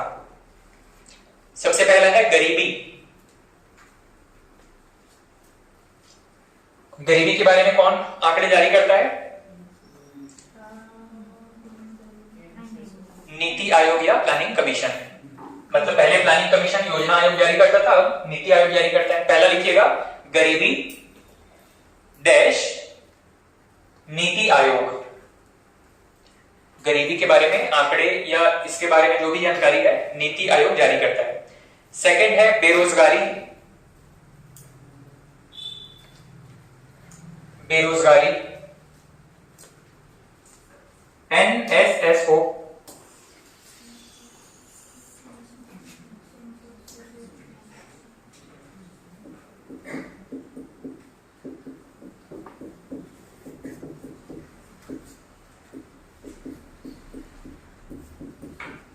क्या है NSSO का full form, national sample survey organisation. Next है राष्ट्रीय आय। राष्ट्रीय आय CSO। राष्ट्रीय आय CSO। राष्ट्रीय सांख्यिकी आयोग या केंद्रीय सांख्यिकी आयोग, सेंट्रल स्टैटिस्टिक्स ऑफिस CSO।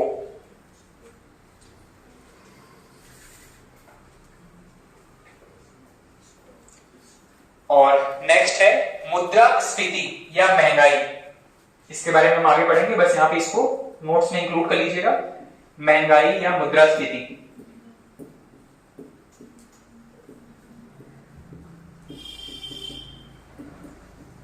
मुद्रास्फीति, इसका भी आंकड़े जारी करता है CSO, सेंट्रल स्टैटिस्टिकल ऑफिस, या कहीं कहीं पे ऑर्गेनाइजेशन भी मिलेगा।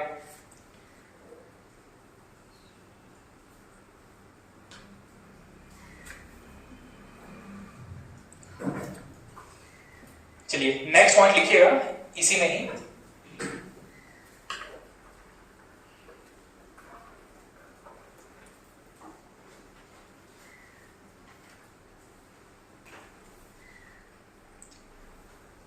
वर्ष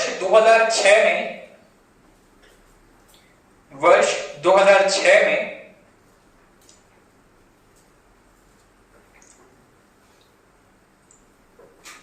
NSSO वर्ष 2006 में NSSO तथा CSO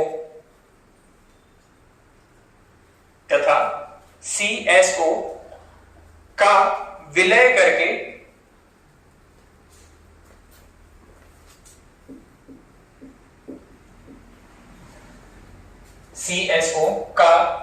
करके NSC नेशनल स्टैटिस्टिकल कमीशन राष्ट्रीय सांख्यिकी आयोग, इन दोनों का विलय करके NSC नेशनल स्टैटिस्टिकल कमीशन या राष्ट्रीय सांख्यिकी आयोग का गठन किया गया।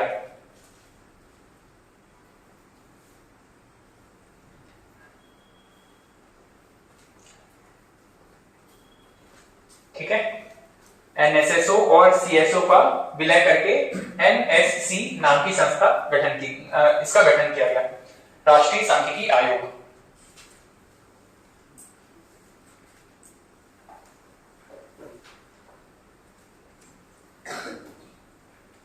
भारत की राष्ट्रीय आय में कौन से सेक्टर का योगदान सबसे ज्यादा है? नेशनल इनकम में प्राइमरी, सेकेंडरी, टर्शियरी? टर्शियरी सबसे ज्यादा है। सेकंड में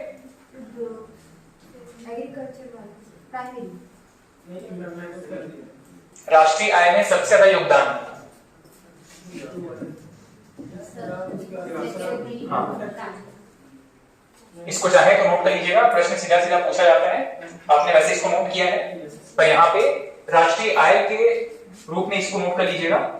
राष्ट्रीय आय में सर्वाधिक योगदान, राष्ट्रीय आय में सर्वाधिक योगदान, बस इस तरीके से नोट कर लीजिएगा, 3, 2, 1, द्वितीय क्षेत्र और प्राथमिक क्षेत्र का है, घटते हुए क्रम में।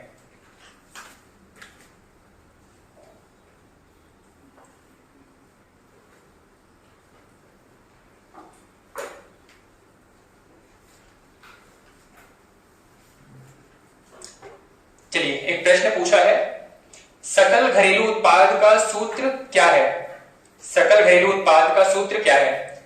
सबसे पहला ऑप्शन है जीडीपी बराबर शुद्ध घरेलू उत्पाद, मतलब एनडीपी प्लस मूल्य ह्रास। सेकंड है जीडीपी बराबर विशुद्ध घरेलू उत्पाद माइनस मूल्य ह्रास।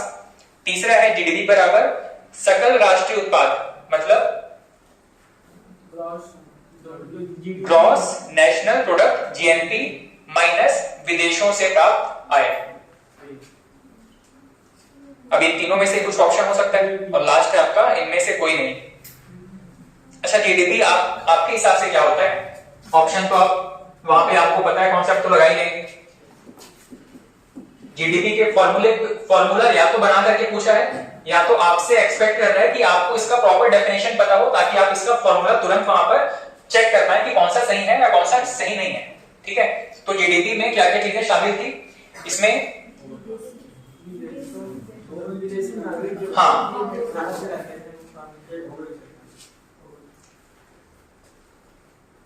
इसमें एक भौगोलिक सीमा के अंदर एक वित्तीय वर्ष में उत्पादित कुल वस्तु सेवाओं का मूल्य, जिसमें कि देश के नागरिक और विदेशी जो कि भारत में रह रहे हैं, विदेशी व्यक्ति जो कि भारत में रह रहे हैं, देश के नागरिक जो कि वर्तमान में भारत में ही रह रहे हैं, और विदेशी नागरिक जो भारत में रह रहे हैं, ये सभी किसमें है? भारत में निवासरत।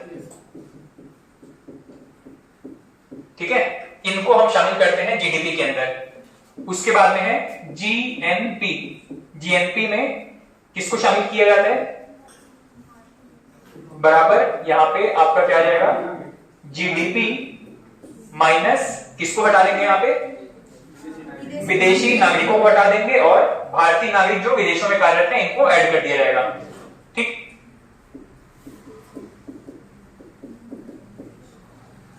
विदेशी नागरिक जो कि भारत में कार्यरत हैं इनको हटा दिया जाएगा। अब यहीं पर प्रश्न पूछा गया था इसमें से जीडीपी का फॉर्मूला क्या हो जाएगा। तो यहां पर अगर आप इसको वापस इसको चेंज कर देंगे तो क्या हो जाएगा ये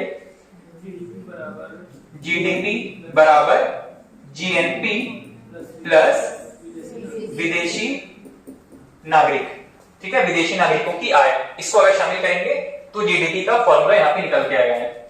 यही फॉर्मूला उसमें दिया गया था, जो पहला ए ऑप्शन मैंने आपको बताया था उसमें यही बताया गया था, ठीक है। इसमें काफी तरीके से फॉर्मूले को ट्विक करके मतलब पक्षांतर कर करके आपको आपके दिमाग से खेलने की कोशिश करेगा, कभी जीएनपी में इस तरीके से चेंज कर देगा, जीडीपी में चेंज कर देगा, मतलब आपको कॉन्सेप्ट पता होना चाहिए, आपको फॉर्मूला तुरंत वहां पे बैठ करके निकट चेक करना पड़ेगा कौन सा फॉर्मूला इसमें आपके कॉन्सेप्ट के हिसाब से ठीक बैठ रहा है, ठीक है। राष्ट्रीय आय की गणना कौन करता है, अभी आपने लिखा राष्ट्रीय आय की गणना कौन करता है, सीएसओ, ठीक। इसके अलावा इसमें बहुत सारे प्रश्न आपके उससे पूछा गया, डेटा मतलब इस वर्ष का प्रतिशत कितना था, जीडीपी वृद्धि दर कितनी थी, इस टाइप के प्रश्न बहुत पूछे जाते हैं और ये चीज आपके करंट अफेयर से ही कवर होने वाला है। आर्थिक सर्वेक्षण में मिलेगा ये सारा डेटा आपको।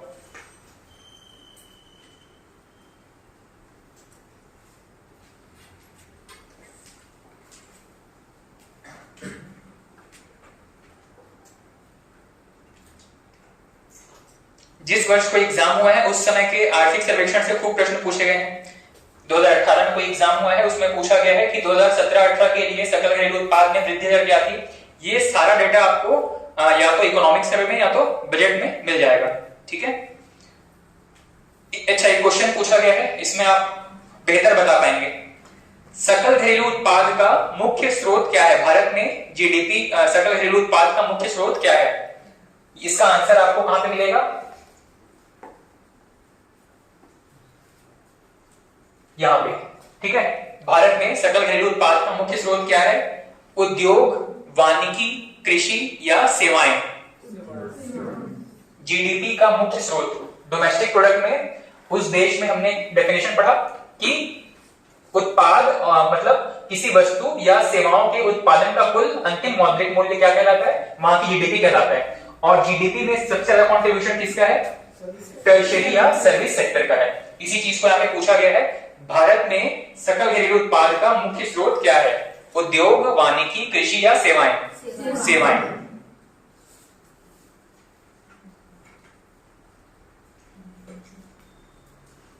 ठीक, धीरे धीरे आपके जितने प्रीवियस कॉन्सेप्ट हैं उन सभी को ऐड करके यहाँ पे नए नए क्वेश्चन बन रहे हैं।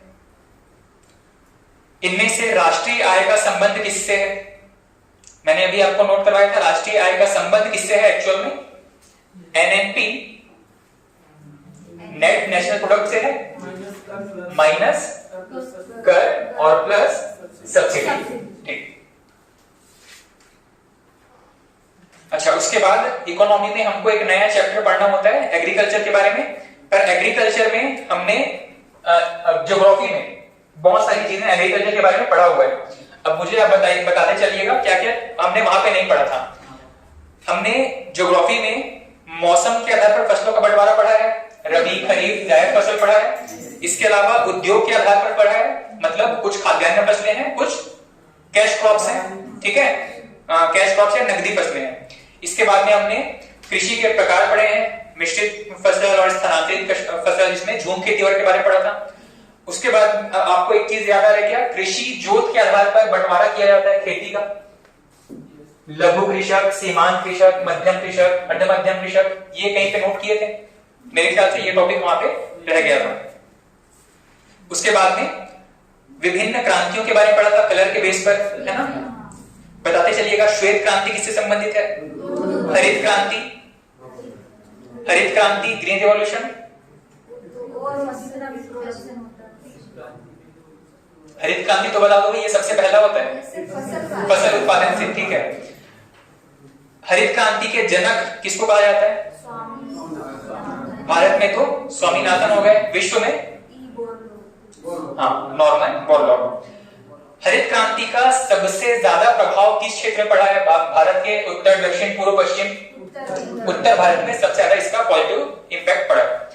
नीली क्रांति किससे संबंधित है, मछली पालन से। पीला येलो क्रांति, येलो रेवोल्यूशन, दलहन, तिलहन, तिलहन। गुलाबी क्रांति, झींगा। लाल, हाँ टमाटर। रजत या सिल्वर, अंडा। बादामी, बादामी क्रांति, मसाले। ग्रे या धूसर, ग्रे खाद, उर्वरक उत्पादन। गोल्डन फाइबर, जूट, जूट उत्पादन से। भारत में सूती वस्त्र सबसे ज्यादा प्रोडक्शन किससे होता है, हैंडलूम से या पावरलूम से? मैंने दोनों के बारे में हल्का डिस्कशन किया था आपसे। हैंडलूम का मतलब है कि जो बुनाई या कटाई हाथ से की जाती है, पावरलूम का मतलब है कि वही जो बुनाई है वो बड़ी बड़ी मशीनों से किया जाता है, पावरलूम। ठीक है, वर्तमान में जो कपड़े का जो डिमांड है उसको हैंडलूम से कंप्लीट नहीं कर सकते, तो पावरलूम की जरूरत है। ये क्वेश्चन सीधा सीधा पूछा था, नया क्वेश्चन था उस समय कि भारत में सूती वस्त्रों का उत्पादन सबसे ज्यादा किस क्षेत्र में होता है, हैंडलूम से या पावरलूम से? तो सबसे ज्यादा उत्पादन पावरलूम से हो रहा है। ठीक है, इसमें से कुछ चीजें हैं जो हमको शायद नोट करनी है। एमएसपी के बारे में हमने पढ़ा था, मिनिमम सपोर्ट प्राइस, आपको पता है, पर शायद ज्योग्राफी में हमने सिर्फ ज्योग्राफी के पॉइंट ऑफ व्यू से जो इसमें एग्रीकल्चर को कवर किया था, वहां पे ये इकोनॉमी के टर्म्स है। ठीक है, आपके मिनिमम सपोर्ट प्राइस हो गया या सीएसीपी हो गया, कृषि लागत मूल्य आयोग, इसके बारे में हमने नोट नहीं किया है। ठीक है, तो नेक्स्ट क्लास में हम थोड़ा सा कुछ ऐसी चीजें जो ज्योग्राफी में एग्रीकल्चर वाले टॉपिक में रह गया है उसको हम कवर करने की कोशिश करेंगे। ठीक,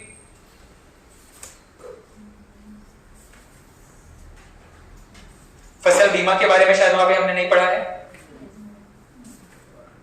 ठीक, ये एग्रीकल्चर में कुछ छोटे छोटे पॉइंट्स रह गए हैं, इसको हम यहाँ पे कवर कंप्लीट कर लेंगे। ठीक है, चलिए आज की क्लास में अपन इतना रखते हैं, आप 10 मिनट का ब्रेक लीजिए, उसके बाद नेक्स्ट क्लास कंटिन्यू करेंगे सर। Okay, thank you.